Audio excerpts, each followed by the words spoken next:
All right. It's going. We It did is it. We going. did it without We did it. Dad. We did. And we have chat enabled. I mean, We which did. given that's usually you. So anyway, We are so on top of it right now. We don't need Oscar, yeah, you know? we're even only a minute late. I mean, that's pretty good. I mean, I feel like I clicked it on time. You may have, well, my clock may be fast. So Yeah.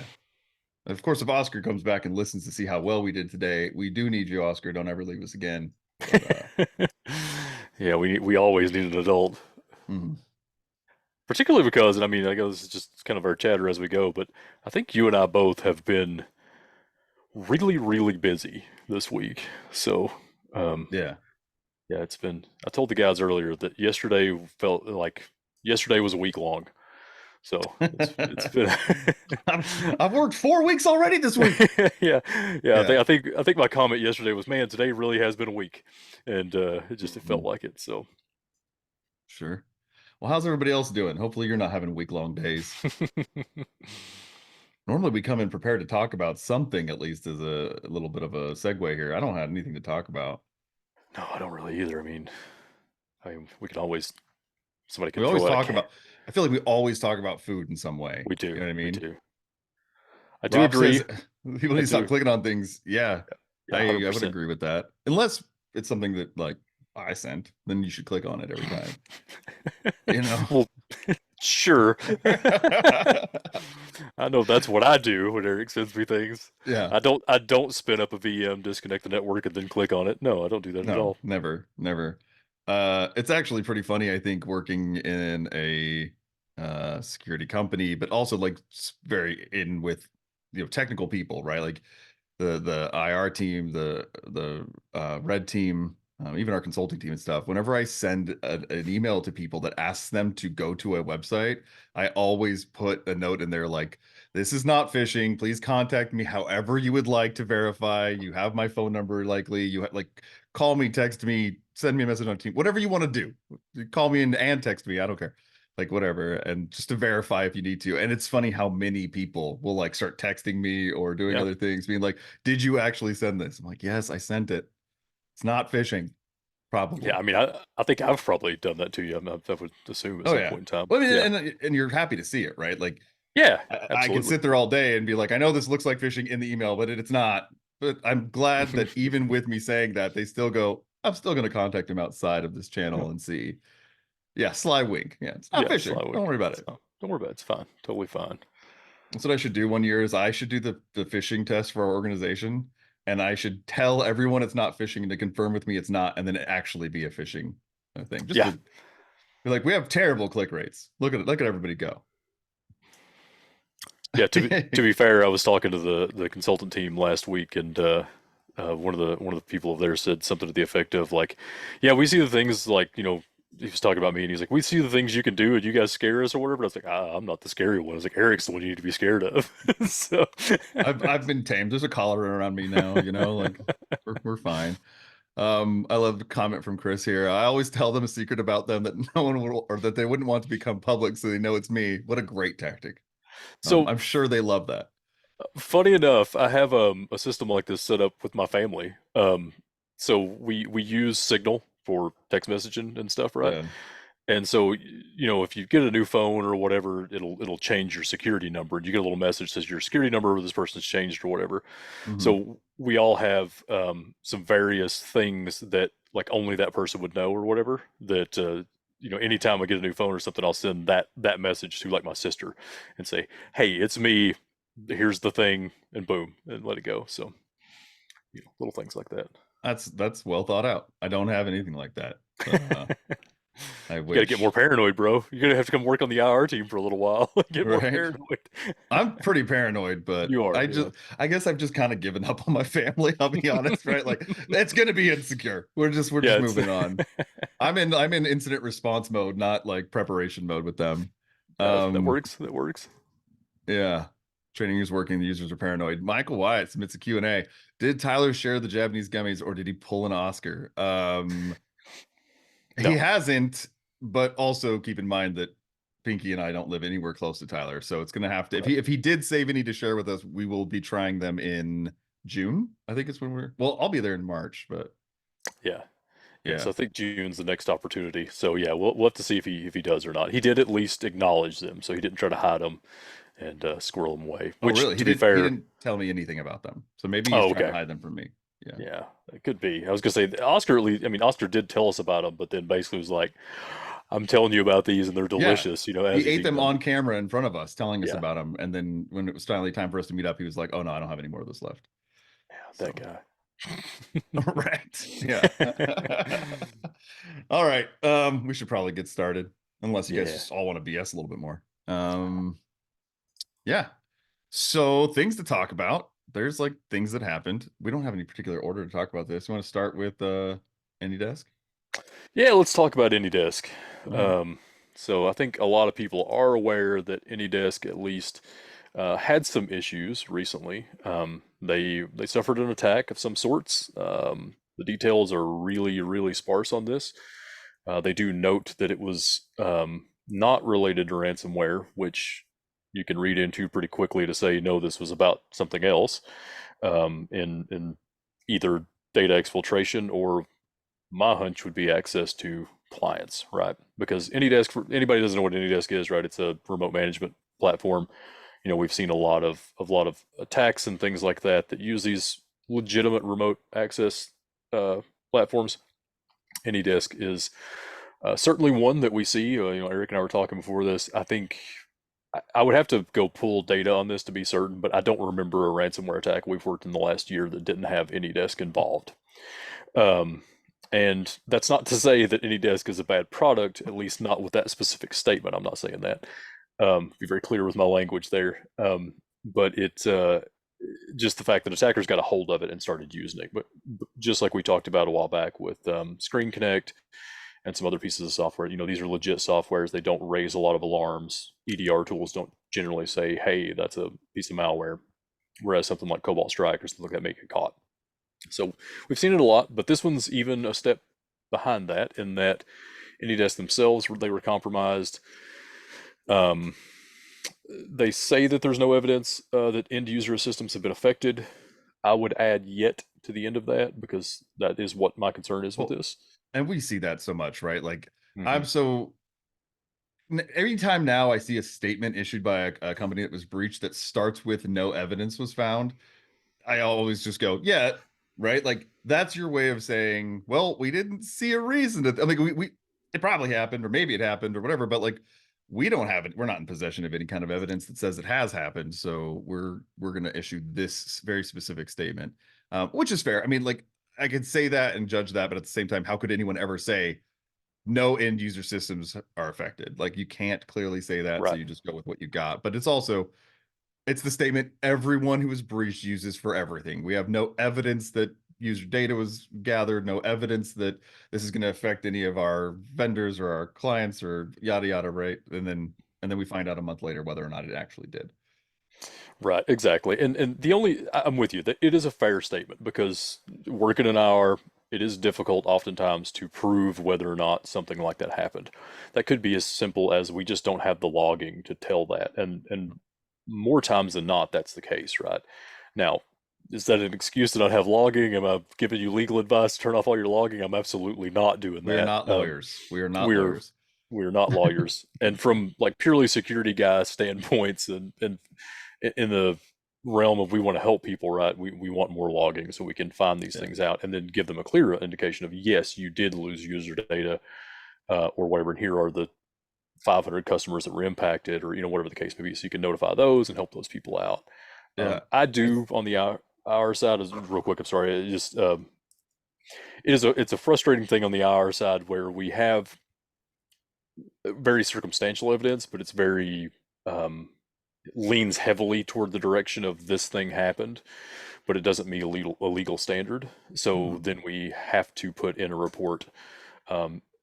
There is no evidence of whatever the That's thing may be. exactly what I was about to say. I think this raises such a red flag for me is for all the times that you can see that like you have evidence that the attacker, gathered a bunch of data into one location, archived it or something like that, right? And then but Mhm. no logs to see that it was transferred.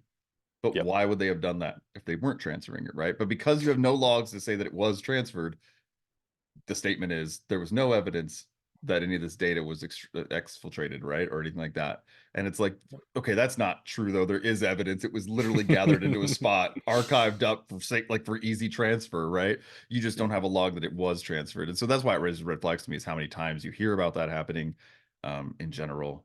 And yeah, Yeah, absolutely. Yeah, and some other red flags in this one in particular. They note that they essentially rotated their code signing keys, which indicates to me that they at least had a suspicion that the attackers were able to access those, and potentially, that leads to some concerns about updates from AnyDesk that may have been compromised, right? Kind of along the lines of something like the NetScalers a few years ago, that kind of thing. Those more software supply chain type attacks. Um, yeah. And I would say yeah. that was my mind went immediately when they said this wasn't ransomware related. Hmm. It was likely, in my opinion. I mean, if you're going to attack, if you get a breach on any desk, you're going to get access to source and try to modify, right, and do stuff. Um, but one question I'd have for you, I mean, do you think that it necessarily is your overall impression that if someone is changing their codes or signing certs, that it is likely that the attacker got access to them, or that it might be like a PR move, right? Where it's like, hey, we were breached. People are going to be worried about this, so we're just changing the certs, whether it happened or not. Even I'll even give them more credit than that. Probably it's a great PR move. It's a great thing to note, particularly for that because of people like us that are suspicious on those kind of things. But I look at it more along the lines of, so when we're working an internal compromise case, right? Whether that's ransomware, pre-ransomware, or data theft, wherever that may be. If we see that an attacker gained domain admin privileges on an Active Directory, we're going to recommend that they do an enterprise password or enterprise-wide password reset all accounts, and then also reset the Curb TGT account, the Kerberos ticket granting token or token granting ticket. Yeah, you know what I'm saying, the Curb TGT. We're going to recommend that they reset that, right, just as a safety precaution, even if we don't see evidence that they abused that or had a golden ticket or something like that. So I look at it more like that with this one with the code certs to rotate those. I think that's a good call on their part just to be extra cautious. So I kind of appreciate that from them. Um, I what I just don't want to appreciate, I just yeah. want to Oh. say that it's actually more confusing. It's ticket granting ticket. Oh, that's right. Yeah, that's what exactly what always gets lost in my head. Yeah, We and do have a question in chat though. Is there event IDs you can watch for to monitor for transferring files of data? not event IDs. Yeah. Not No. event IDs. Essentially, your options on that are limited to, did you have some sort of like file integrity monitoring that monitors all access to files? And then look for, kind of like Eric was talking about, we'll also look at the master file table to see if we can find evidence of them packaging up data, like you mentioned, zipping that up to prepare for transfer. And then to actually look for evidence of transfer, you need firewall logs, essentially. And even then, that's tricky because you're mainly looking for spikes in traffic, right? What's something abnormal to be going outbound from here? Um, it's often done, and I think Eric can probably talk more to this, but it's often done over common ports, right? HTTP, HTTPS, something like that. You're not always going to see like an FTP that you don't expect, though it can be used. So finding that data exfiltration is very, very difficult. We usually say that in our it's probably our most difficult task is being able to prove data exfiltration. We can almost never prove it beyond a shadow of a doubt. Yeah, I'd say it relies so much on a good baseline for your Mhm. general kind of in and out that it is tough. I have worked with organizations who have specifically asked us as Red Team to exfiltrate large amounts of data so that they could try to detect it off of their baseline. And I mean, we're talking several gigabytes all in just like boom off this one computer. And they have had to hunt and hunt and hunt for a way to I mean, like if they go look at that machine and see it, they're like, yeah, we see that happening, but like how would we detect this beyond knowing that it happened? And they have a very difficult time sometimes differentiating off of baseline, for even large amounts of data. Yeah, it's one of those things too where we talk about this a lot. We've probably not talked about it much in the last few months, but kind of that sort of default deny posture of, if you have servers in the data center that don't need to be reaching out to the internet, don't allow that, right? Stop that, so that then you're at least limiting the areas where an attacker could exfiltrate data, and then you can monitor those systems more heavily, right? You can apply thresholds to that. Say, hey, if this, we know this, like Eric mentioned, a baseline, right? If we know this system sends out 5 gigs a day of data, production data that's supposed to do that, let's alarm at 6, or let's alarm at 5.5 if it's really consistent or whatever. And then that way you get some early detection on that, and then you also can start tracking that back. Another thing too, I mean, I had literally never thought about this until you just said that out loud, but if the host that the data is on is doesn't have egress, right? I mean, like the attackers still get it out. They're gonna bounce it from another machine that does have egress, right? But then you have a trail that you can kind of see, so it's gonna fall outside of baseline a little bit better too. Because like, does it communicate with that large amount of data to another machine very commonly? That should spike even easier. So That is, and to for Darren's question in chat about the event IDs, in those circumstances, we can sometimes find some evidence of that. Usually in the SMB logs, I don't have the event IDs off the top of my head because, well, you'll know it when you see it, kind of thing. You're going to see a bunch of connections to a machine that system doesn't normally talk to across SMB, across like the file sharing protocol. And so you'll look for that kind of thing. But even then, it's really scarce on the data you get from that. You'll just see that it opened a connection to that machine, where it authenticated and opened that connection. You won't actually see oftentimes what's sent. Occasionally you will. It's kind of tricky on how that gets logged. It's not great. There aren't great methods for this. And that's really talking about what Eric just said, right? This machine doesn't have egress to the internet, so I'm going to bounce it over to this other machine and then send it out from there. So you would see that traffic between the two servers on your network. But again, you kind of need firewall logging. You need to even see that in a little better situation. You want to have even that internal traffic passing through something that's logging, and most folks aren't doing that. I mean, it's a kind of a big lift. It's kind of a heavy ask. So. Got another question there too. We're gonna go deep on exfiltration here, I think. I like it. Yeah, I do too. Yeah, this is great. I love when you guys have questions. It's perfect. So Chris asked, in your experience, when threat actors exfiltrate data, are they uploading it to known cloud storage services? They are often uploading to cloud storage services. Sometimes I wouldn't call those known. We don't see as much going to like OneDrive or Google Drive or anything like that. The Mega NZ cloud storage is one that we used to see a lot. We don't see it as much anymore. But there are, I don't even know how many of these cloud storage services out there that don't really care what you upload to them. And so there's a bunch. It's not often known. You can try to identify a list and block what you know, but they're very likely going to use one that you don't know. The Mega NZ one, if you don't have any use for that, block that one, absolutely. But I think that's also why we're not seeing that as much anymore, because we've told everyone to do that. We did see one recently that is using OneDrive. So this is kind of hitting the news today, I think, a little bit. I think it was today that I believe it was CISA or someone warned healthcare organizations about Akira ransomware, AKIRA. They look like they are actually using OneDrive for some of that data exfiltration. So that is something you can look for specifically for them, but every group's a little different. I think it's going to matter a lot about tool set and such as well, Mm-hmm. and how they're kind of dealing with the data, and experience of the person, doing the attack. I could say that, like, as a red teamer, I mean, those are options, but also just outright extracting them over the C2 connection is Mm-hmm. a very real and possible thing. And often, if someone's using something like a Cobalt Strike or something like that, probably how a lot of the data, at least initially, maybe not the large data dump that's been gathered at the end, but looking at some of the stuff goes, and just pull them straight up over that C2 connection. Yeah, exactly. And those are, again, going across oftentimes DNS, HTTP, HTTPS. So it's not obvious what's Mhm. happening there. So yeah, good questions. Awesome. That's great. I will turn back a little bit toward AnyDesk and keep firing in questions. If you got more of them, we'll come back to them. Just to note, AnyDesk says they have 170,000 customers. Some big names on that list too: Comcast, LG, Samsung. So some concerns there. And again, the thing that I don't love about this is just details are really sparse. And I can understand that as an investigator. Sometimes you just don't know yet.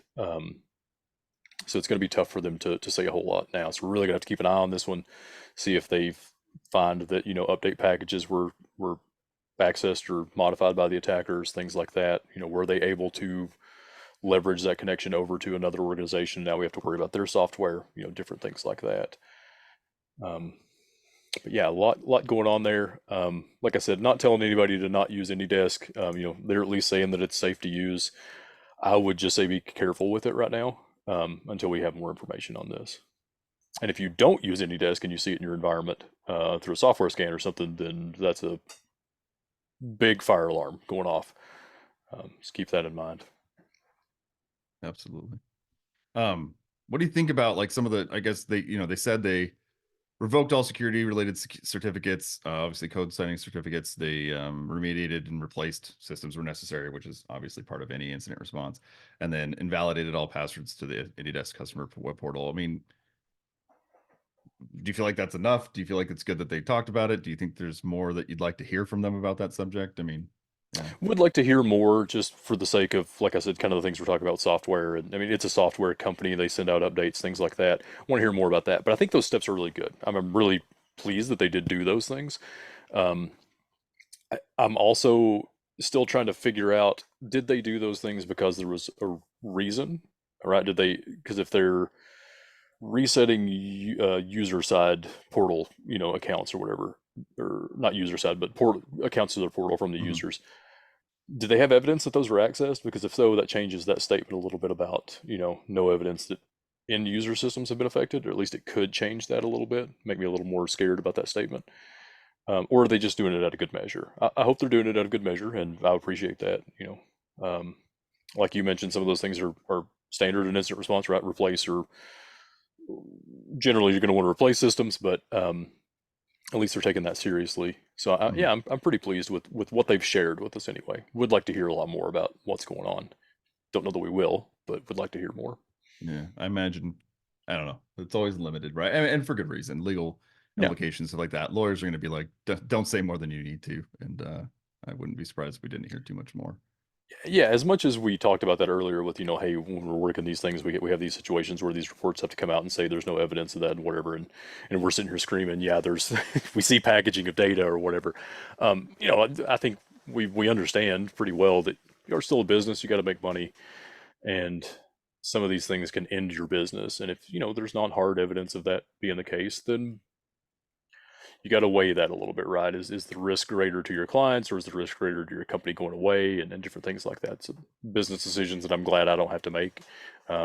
Even in ours, right? We often get asked questions like this, and most of the time it's, hey, go grab your lawyers and talk about it with them. Here's what we think about it, but you please don't take our advice as what you should do necessarily.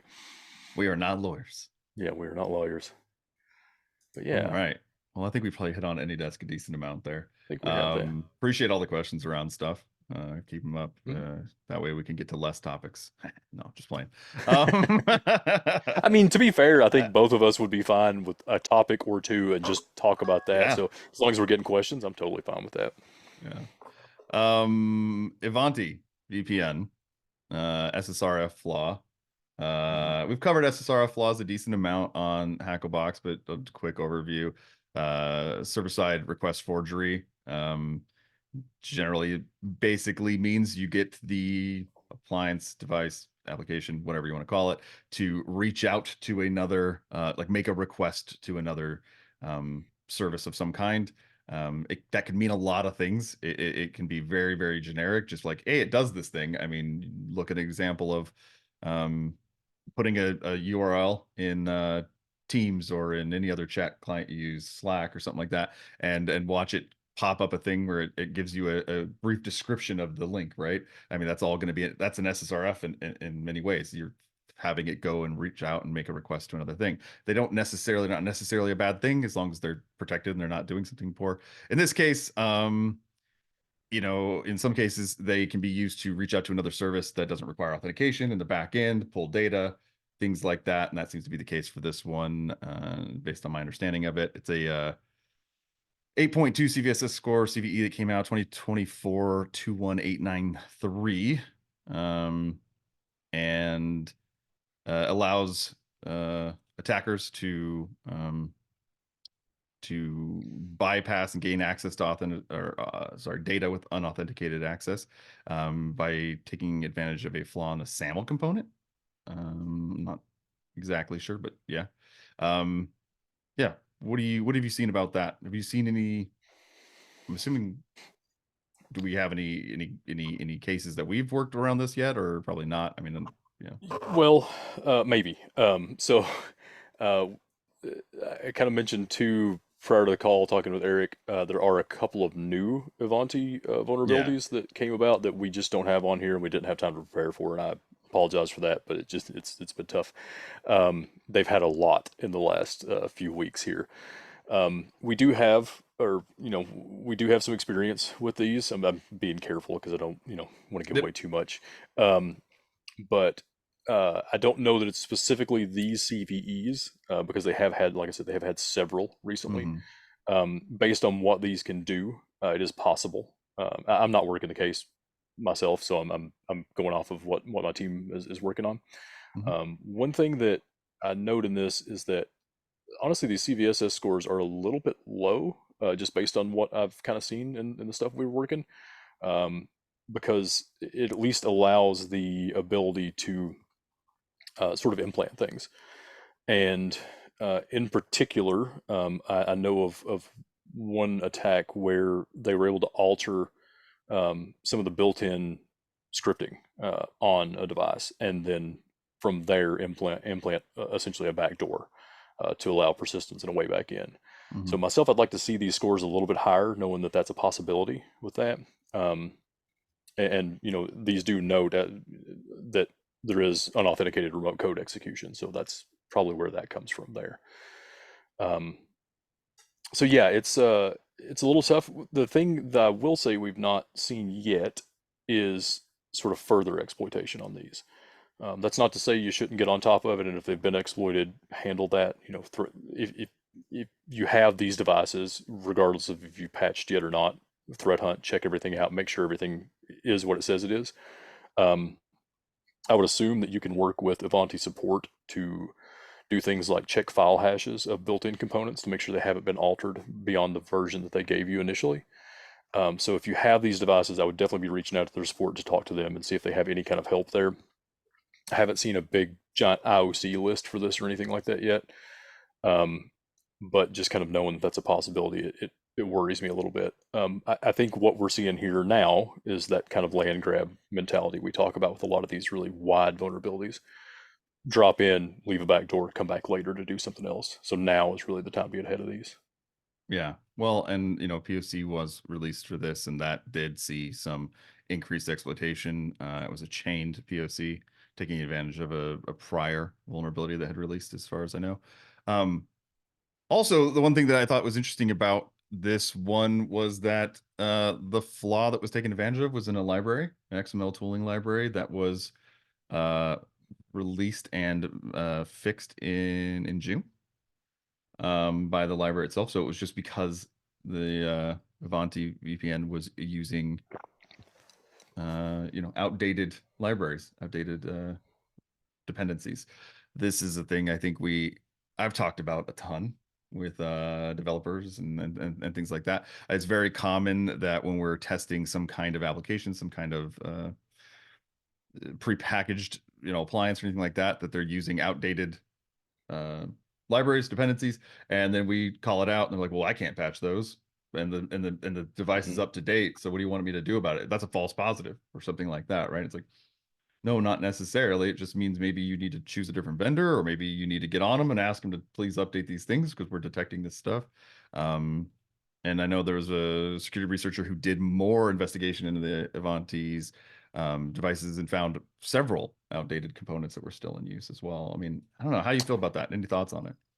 Yeah, same thought there on that. Is I always hate hearing that false positive thing. I understand why folks think that, and I'm not faulting them for it, but it's just one of those things where it's it's so difficult when you have a piece of software or a piece of hardware or whatever the case may be, something from a vendor, and it has those things. I mean, there are 7 or 8 things listed in this article that are all out of date, that Ivanti is using here on those VPN appliances. So I'm not I'm not pleased about that, I guess is what to say, but it is I understand that it is difficult, but you've got to get on top of these things, especially for these edge devices. And you'll probably notice kind of a theme of some of the stuff we're talking about today is a lot of these are edge devices. things that sit on the outside of your network to allow access in, that kind of thing. And so it's even more important on those. So I don't think they've been doing a great job with testing and validation of their software, from what we can tell here. And now they're kind of getting hit for it. What else are they going to get hit with from some of these other outdated libraries? Um, it's Yeah, tough to say. I can say, I mean, from a past life as a developer, um, now this was a while ago, right? So security is obviously over time becoming more and more front and center, and people are starting to, or at least should be starting to care about it a lot more. Um, but in a past life when I wasn't involved in security and when I was just doing development and stuff, it was always this mindset about dependencies of kind of like don't update them unless Hmm. you have to, for some reason. Oftentimes, especially in the past, I think people are getting better about their way they handle updating and adding functionality to libraries these days. But oftentimes there's a chance that you break something by doing it, right? Something gets Hmm. deprecated, something that you're using heavily. That deprecation then causes you to have to completely and totally refactor a bunch of code, like change it all up, and that's a lot of hours spent. That's very cost ineffective if you're developing a product and you're just trying to, you know, do what you're doing, and you don't want to have to all of a sudden redo and reinvent your wheel. So there's been a mindset I think that's carried over for the years of not updating it unless it's broken or unless it absolutely needs to be updated. And I always try when talking to people, like, you got to get out of that mindset. Yeah. These updates happen for a reason, especially security ones. I mean, make sure you're staying on top of security updates for any dependencies you have, and hopefully if everybody can do that, we don't have these kind of supply chain type of thing, right? Where it's like, Yeah. well, Yeah. it just rolls up into another thing. But if you're out there, you're on a team, you have a team, you work for a company that has a team, whatever it is, like, you know, um, definitely make sure that that's how people are approaching it. They're looking at that security of those updates. They're caring about that, and they're not with this mindset of updates could break my stuff, so I don't want to do it because it's going to waste a lot of time. Um, Yeah. It's a common mindset on edge devices too, in particular. So it's kind of a double whammy a little bit on this mhm. one. Um, you know, kind of talking about former lives, right? We always hated when we needed to update some edge router or something like that. There's new firmware, we got to patch it. Are we gonna do this on Friday night and then not be able to go home until Monday because we got to fix all the problems, whatever that is. But unfortunately, we were in a world where we have to do it. We have to stay on top of this stuff. Yeah. Um, Uh, you gonna repeat the Michael, question? Yeah. yeah, I had a question here. What is your opinion of Avanti's response and timeliness, patches, fixes to all of these issues? I mean, yeah, it seemed like there was an initial mitigation they released saying, hey, do this. And then um, attackers found a way around that. They released another one, and then eventually started releasing patches. Was it like a week ago or something like that? Hmm. And I don't know if all of the patches are out for that. I didn't look into it enough on that. I mean, I know that it can be tough, and I do want to see people coming up with immediate remediations and trying to get through that stuff. The credit where credit's due on that. I mean, you're trying to get things out, but as far as you want it to happen faster is I guess my opinion. I know it can be Yeah. tough, but yeah. Would definitely want to see it faster. The other thing here, though, is that I've had trouble keeping up with sort of their speed and response because they've had so many issues. And I'm not bashing them. I mean, things happen. Um, but it's been tough because they've had so many over the last little while. And if I'm not mistaken, and someone, if they know this, feel free to throw it in the chat. I'm pretty sure this VPN product is what used to be known as Pulse VPN. And if we remember, there was a big hit with that about a year ago or something like that. And I think they kind of rebranded, if I'm not mistaken, to make it look like this. I could be wrong about that, but I thought I picked that up somewhere in one of the articles I was reading, digging into these. Um, so it makes it a little bit tough to keep a handle on those types of things. And like I said, there are two more this morning, and again, not bashing them as a company. It's probably again some of these outdated libraries, things like that kind of that further upstream problem. But I will say maybe not directly their response, but I do think the publicity on these responses has been positive in that everyone's talking about it. So everyone kind of right now, do we have any Ivanti products in our environment? Do we need to go check them out? That kind of thing. So, okay. So yeah, thanks, Michael. Yeah, I thought that was the case. Because we last year there were a bunch of government organizations that got hit because of the Pulse VPN stuff.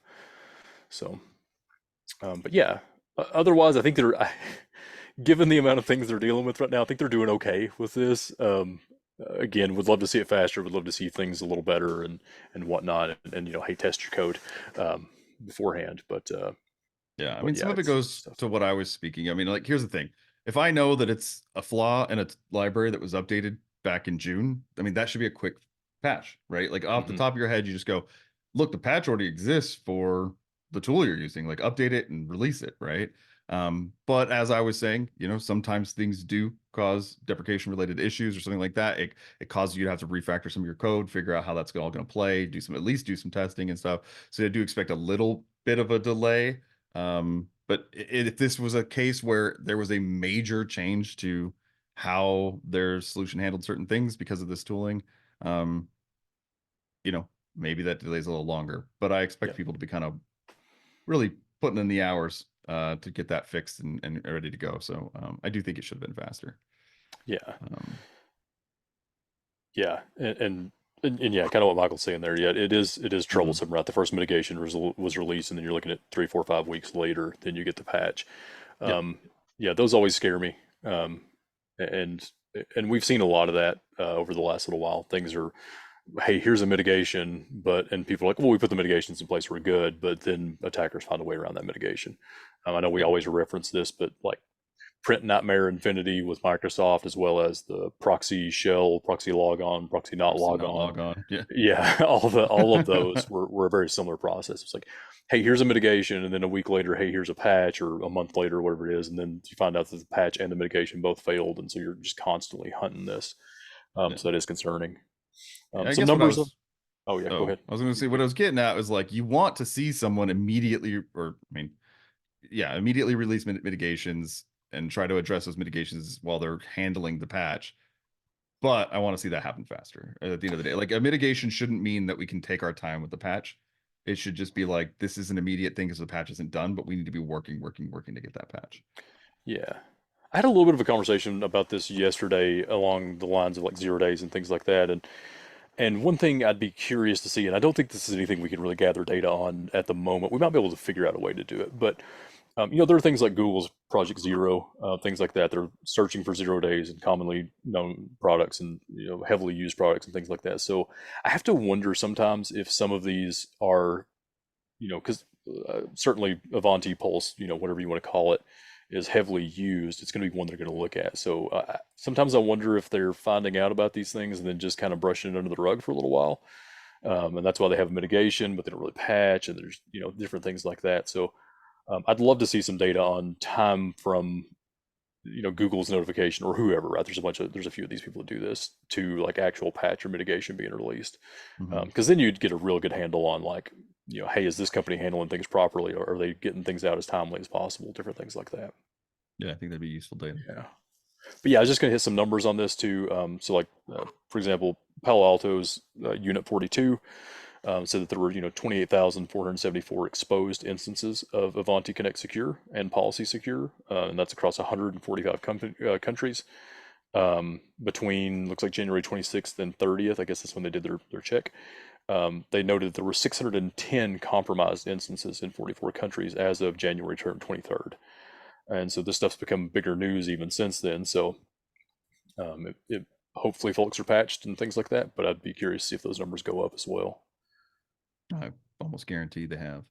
Yeah. So for me, big takeaway here, all as always with these things, particularly when you have a situation where there's a mitigation and a patch, it's not really working, whatever the case may be. This has been known about for a while. If you have any of these devices, you almost want to consider them compromised. Um, Perform some threat hunting on that. Can be difficult with these types of devices. I understand that. Certainly reach out to whoever your security vendor is for help on that. Reach out to Avanti themselves because they're going to be hearing about a lot of things that even we're not catching or hearing about, right? So not necessarily catching, just there are different attackers taking advantage of this, right? So there were a number of custom web shells that were deployed as part of the attacks that they know about. I mean, 4 different ones that they even talk about here. Different groups use different web shells, different tactics. So getting that kind of correlated data from a source like Ivanti or someone like that is helpful to be able to track some of that stuff down. And like I said, IOCs are not overly clear on this just yet. It's kind of, there will be some, and there are some that are probably out there, but it's more about go verify everything looks like it's supposed to look, including built-in pieces of software and scripts and things like that. So yeah, All right. I think we beat that one up pretty good. Yeah. Well, as Aaron in chat already mentioned, some Forta OS SSL VPN advisory being released. Fortinet's been, kind of also a decent amount in the news lately. FortiSIEM vulns, some CVSS 10s that were just bypasses or the same vuln as what was released in October. Kind of talk about that, and then Forta OS SSL VPN having a 9.6 as well. So yeah, where to start? Yeah, they're having a rough few months, kind of in the same lines like we were talking about there. But yeah, I guess probably want to start on the FortiSIEM piece. Mm-hmm. Um, Again, these are things that you probably shouldn't be exposing to the internet, so keep that in mind as well. That's kind of not the type of thing you want to have just hanging out there for you to see, because a SIEM in and of itself has a lot of sensitive data in it, right? You can see the things that are happening, you can see accounts and different things like that. So would want to have those behind a firewall, accessible only internally or across a secured VPN using multi-factor, things like that as well. But yeah, these are, like Eric mentioned, looks like these are um, they look to be variations of a vulnerability from October. Um, Even their initial announcement just linked back to the old article, and the big thing I got from this is just there's a ton of confusion around these particular vulnerabilities, especially to be CVSS 10s that are that's concerning. That's as high as the scale goes. If you're not familiar with that scale, a 10 is I don't want to say rare, but they're pretty rare. Um, I mean, yeah, so it's to if it's worth noting, NVD apparently downgraded both of them to a 9.8, so they're not quite 10s, and not quite 10s, yeah. yeah. Yeah.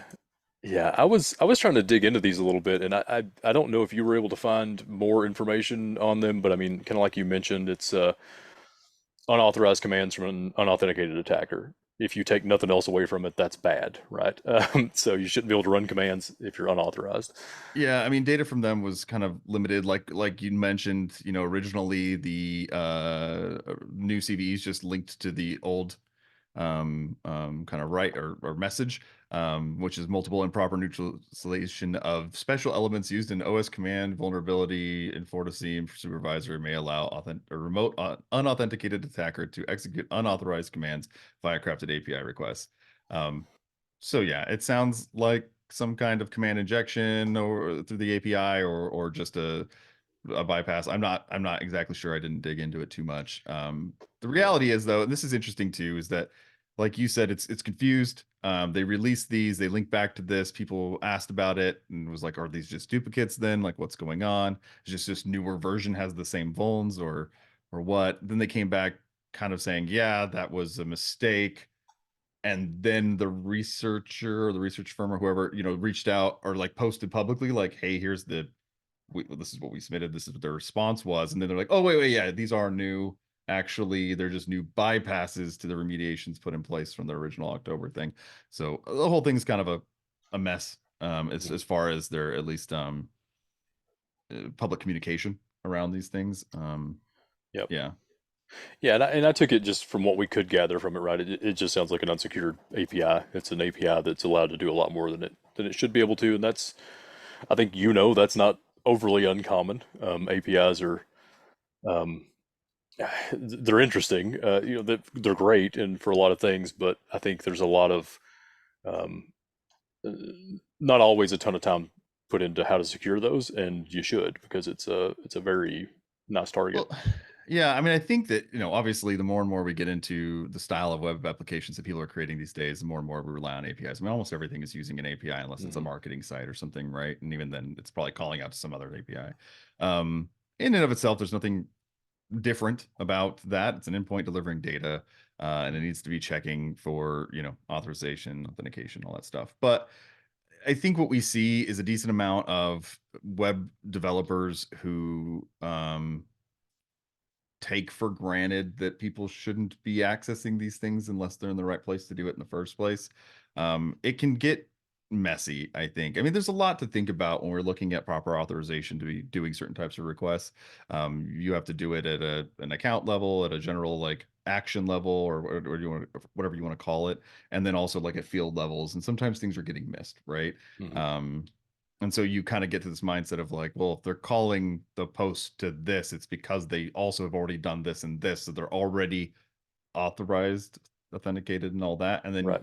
And then someone finds a way, it finds out about how it works, and they're like, no, I just did it. Right. Like Yeah. I didn't do your previous steps that required all the checks. I just skipped those. And people need to be thinking about those things. And that's why web application pen testing and just code reviews and various other types of things, scanning and stuff are very important for those things. But we're gonna keep seeing them, right? Yeah. Like it is difficult to manage all of that stuff, and you do want people doing it and paying attention to it, but I don't see it going away anytime soon. Yeah. Yeah. I'm Not to say that it's generally okay. Just No, right. Yeah, yeah. Yeah, I'm generally in favor, kind of like I mentioned with this one, right? I mean, it's a seam. It probably shouldn't be exposed to the internet anyway. I can understand why people would do it and think, oh, well, we're just doing it through the API. That's safe enough. But because we see so many problems with APIs, it's not safe enough. So I'm generally in favor of, even if you're trying to do something across an API, there's probably a better way to put a door in front of that, so that you're not fully reliant on the coders' doors that they've put in place, the locks they've put there. yeah. Um, And I whether think that's yeah, I was just say whether that's like, let's say you're trying to do it between two different sites, and I have to assume that's probably why this is here. Have that side to side VPN tunnel and let it talk across to that or something. Don't just expose it directly to the internet. Yeah, I mean, I think that what we see too is that oftentimes people will consider these things and they'll have certain types of functions that are handling certain types of requests, and those are secured. But then you add a functionality, you have to create a new function, and something gets left off of that one for checking it, right? I mean, Yep. I've seen it a decent amount. It can go a many different ways, but at the end of the day, that's what's happening here. Um, yeah, and then obviously we got the FortiOS SSL VPN 9.6 security out of bounds right issue that allows for remote unauthenticated attackers to achieve code execution yet again. Yeah. Yeah, Yeah, CVE 2024 23108 and CVE 2024 23109. Yeah, exactly what you said there. Allows unauthenticated attackers or users, that's attackers. those Yeah. CVs you just mentioned. Those are the FortiSIEM. Are they? Did I get them good? Yeah, Yeah, they are, aren't they? yeah. Yep. The Yep. See, FortiOS one is yeah. 21762. Yep. Yeah. You are correct. Yep. That's just me with bad note taking there. Mhm. So thank you. Appreciate that, because I've probably just confused a whole bunch of people. But yeah, there was kind of we were talking about it, the little bit of a theme with the edge devices right between Avanti and, I mean, AnyDesk isn't truly edge, but it can kind of behave like that. The Forta devices here. Um, One of the things that I thought was interesting about this is something that we don't think about often. We run into it a lot, but we don't think about sort of solutions behind this. Most of those devices, you can't put like an EDR agent on them. They're often very Correct. unmonitored. Um, and they have to be on the edge. It's a VPN. It's the thing we're telling you to use to secure everything else. So they're a really juicy target for attackers. We do see, like I said, edge devices abused a whole lot. And then oftentimes you're not even going to see the results of that abuse, of that attack, until they pivot to do something else, right? They come inside the network, maybe to something that's a little more monitored, or do something that's a little bit normal, or a little bit abnormal, that'll trigger something for you. So yeah, another one to get patched quickly. I know we have some articles coming out on all of these on our threat intel site. We've been behind on that, so we've got some guys working on that right now. Thanks, Brad. Brad's listening. So we'll have some articles out on these to talk a little more about it. But as always, again, same thing. These are under active exploitation. So even if you've patched today, because I think these came out yesterday, then you're going to want to do some threat hunting on that device and make sure it's not already been compromised. Yeah, one thing that stood out to me on this one too is that they're saying that the only workaround, like if you're not patching, the only workaround is to disable the VPN entirely. That disabling web mode does not mitigate the vulnerability. Um, Yeah, yeah. so I think it's Yeah, important for people that might be like, well, we have it out there, but the web mode isn't enabled. So, and we've patched it. So you're still going to want to threat hunt potentially yeah, and look into that. absolutely. Yeah, and my hunch is, I obviously haven't seen any of these exploited myself yet, so I don't know exactly what's happening. But again, with all of these, it's often a web shell or something like that. Or I think this one, just kind of from what I was reading, has the potential to maybe also allow an attacker to create accounts or something like that. So that would be a worrisome thing too. So you're going to want to do account review on these devices, make sure there aren't any new accounts set up for your VPN. So then, just because if they create a new account, then they're just going to log in. It's going to look like normal traffic. So kind of review everything on these, unfortunately, like until we get more data and we find out that, they can't create accounts or they can't do this or whatever. So definitely want to watch out for that. For Yeah, sure. yeah, Uh, Fortinet having a time as well. so the message is patch, Hmm. threat hunt, stop clicking things. Yeah, Not I think necessarily so. related, but just general messaging for today. I mean, I could give Um, some. Yeah, I could give an additional general message here. This is sort of related to these. A little bit of a PSA for everybody. Just something that. So on the IR team, we have daily calls. How are cases going? What's going on? What are you running into?